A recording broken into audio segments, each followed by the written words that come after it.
Hey everybody, this is Perch. Conversation about the X-Men for a minute. See if this fits for you. If you agree with this premise, uh, the X-Men, of course, my favorite book from a very long time. It's the one I've collected the most of slash all. It is I have a lot of great memories, and to me, if you're thinking about one run of a comic book that I love more than any other run, it really is that kind of X-Men. Probably a little earlier. It really kind of picked into high gear when you had the Wolverine getting married to Mariko in about 175, leading up through Life Death, leading up to Trial of Magneto, arrival of Rachel Summers, the Mutant Massacre, the Fall of the Mutants over in Dallas, the basically um, Inferno in there after that, and kind of up to the reintegration. There are a lot of good comics that came after that, but people talk about the X-Men and they're like, "Oh man, remember Age of Apocalypse?" Yeah, that was past when it was super cool for me. Still good. I mean, I enjoyed that series, but that run, which is a long run. I mean, you're talking about close to 100 issues of comics that were just bangers for me. And you had Paul Smith, you had John Romita Jr., you had Mark Silvestri, you had some Art Adams every now and then thrown in there in annuals. You had the arrival of Jim Lee kind of during that time period. Just great comics, and I love that era, and I loved what that happened. But the X-Men of today, I struggle to love, and it's been that way for a while now. In fairness, I think for me, a lot of this started to go down when you had I don't know, the Grant Morrison run for me was kind of the start to the problems, not the great rebirth that was for some people. And by the way, I'm not discounting that there are people who absolutely love that run and love what Grant Morrison did. In many ways, I felt like Joss Whedon understood the assignment better than Grant. And I say that because, well, it's by its premise I'm about to give you. Since that time, you've had like an explosion of mutants, meaning you've had so many new characters. It has become now standard practice that when a new writer comes onto the series, they immediately introduce as many new characters as they possibly can. Why do they do this? There's the easy answer of like, well, they're trying to create some new IP that they can get royalties off of, and they want to see on movies and everything else. But I think it's actually more habit than anything else. It is, are you going to write the X-Men? All right, going to have to introduce some new characters.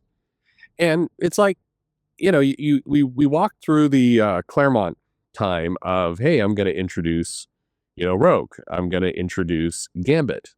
I'm going to introduce some, daughter of Scott and Jean from the future, in Rachel. I'm going to introduce Cable. That wasn't all Claremont, by the way, but in that time period, like, okay. And then at some point, it's like, I'm going to introduce a girl with reindeer antlers. I'm going to introduce a half skull, half girl. I'm going to introduce a brain floating in a jar. I'm going to introduce a glob of pink goo. I'm going to introduce a bird guy. At some point, and Joe Casey, I love you to death. Maybe you introduced Stacy X, so maybe it's all you. I'm kidding. But there's become this, let's introduce characters.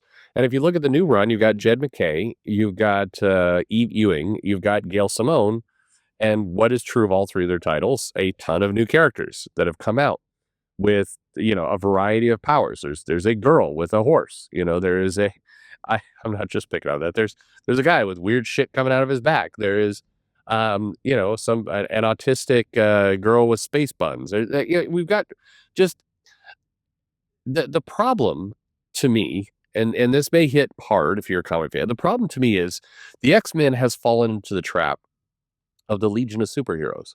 Another title, by the way, I love.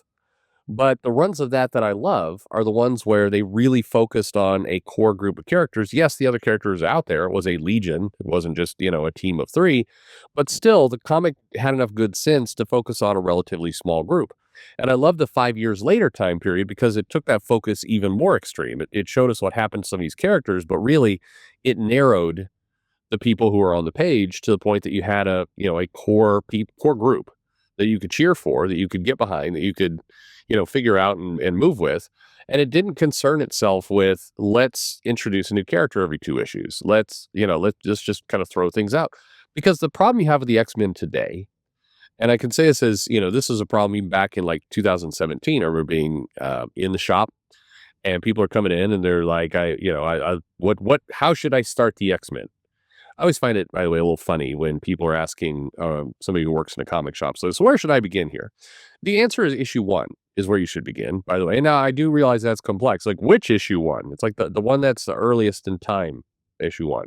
That's a good place to start.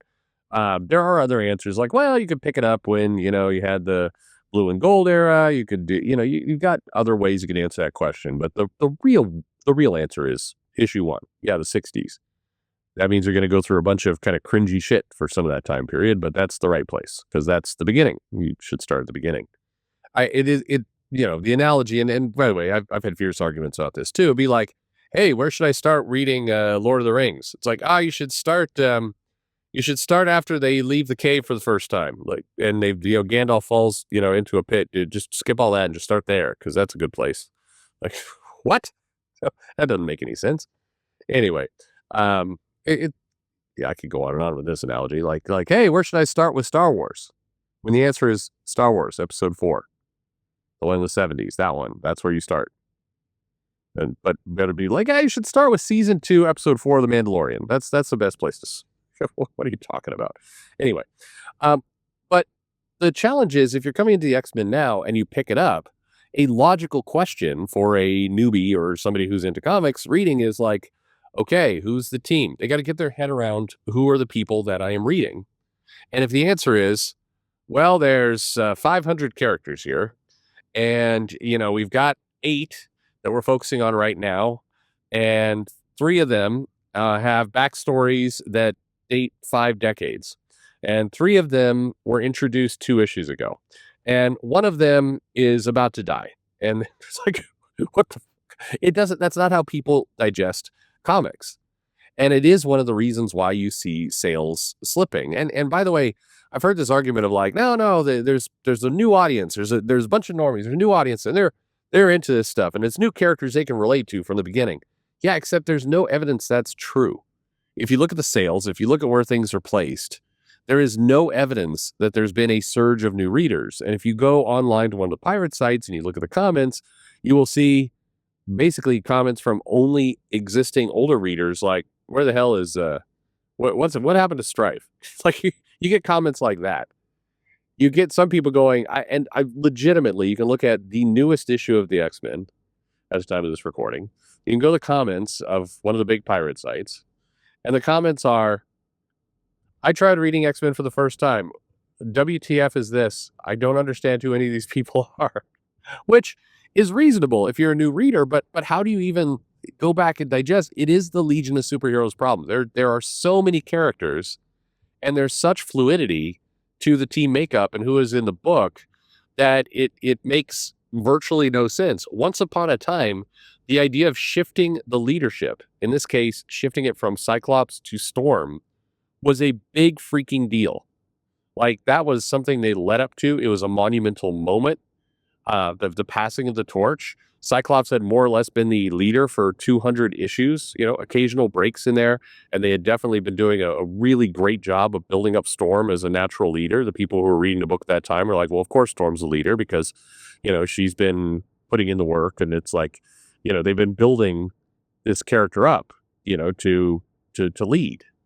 And Cyclops has been leading for a long time, but he's disillusioned at this point. He's trying to start his new life, but he doesn't really want to. So it's, he's having to do what's right for Madeline. And anyway, you had a bunch of things in there. And that was a major moment. Today, they will relaunch an X-Men title after, say, 12 issues. And it's like, you'll never guess who's leading now, Glob Herman. And it's like, what? When they transitioned Magneto to being Charles tried to redeem him and he came into the fold and he tried being a leader. They spent a lot of time on like, am I a leader? I don't know. I'm not good at this. And the New Mutants are like, fuck you, old man. And there's just a lot of effort put in. And now it's like Sage and Beast are leading a team because they're clever and whatever, and we're gonna try that for a while. What if Wolverine was a professor? Like you've it's so random that you've taken away the element of comics that is its most powerful tool, which is the consistency and the ability to kind of tell this ongoing story. And instead, it's just a shotgun blast of whatever every time you open the issue with, 500 characters and counting. It's like, I mean, look, we're going to come out of Age of Revelation, this new series, and it is going, you're going to get, relaunched books, and there's going to be a whole host of new characters that you're seeing for the first time. And the expectation for readers is, hey, it's got the X-Men logo on here, dummy, so read it. You have to read this book because we're telling you to. So it's got the X-Men logo on it. Yeah, you don't know, half these characters, but shut up. This is what the X-Men has always been. But it's not. If you look at the X-Men lineup from issue 1 to issue, say, 250, yes, new members came into the team, but at a frequency much slower. The writers at the time during that run made a point to make sure they stuck the landing. When Havoc Polaris came into the team, they made sure to really explain why, who they were, how they were different, how they fit in, how they didn't fit in. When I think Claremont, when he did the more jarring, like all new, all different X-Men, and it's like introducing Nightcrawler, Colossus, Storm, I think a lot of people misunderstood what was happening there. First, the X-Men had been on hiatus doing reprints for a decent amount of time before that issue came out. Okay, so that's number one. Number two, Claremont then paused and spent a significant amount of time explaining who these characters were, how they fit, how Cyclops fit with them, what was different about them. He built up the characters. When I say a significant amount of time, I'm talking 100 issues plus. If you look at the X-Men lineup between, giant size, all new, all different X-Men and X-Men 200, you did have a couple new characters. You did get the introduction of Rachel Summers. You did get the introduction of Kitty Pryde. You got Magneto. Well, he was already in the book, but you had him come in. You had Rogue, but you didn't have much more than that. We're talking 100 issues. We're talking nearly 10 years, and you had less than 10. I think less than 5, if I'm being honest with you. Somebody's there like, what about Dazzler? No, I mean, no. Dazzler did not come in in that run. Came in later. There was an issue with Dazzler in it. That is true. But anyway, you see my point here a little bit. It's they took time to introduce these characters, and yeah, Chris Claremont introduced a bunch of new characters at once, but then he took a very long time to sell it and to explain it. And plus, it was a moment in time where it made sense to do that. The reason why Age of Apocalypse, I think, worked for a lot of people is it felt very foreign, very different. Suddenly, the X-Men books are canceled. We're in a hellscape future. The X-Men that have been warped and changed significantly, and we're learning how and why. And then they introduced a handful of new characters in there to kind of help flesh out this world. Some good, some bad. You had Blink, which was cool. You had Sugarman,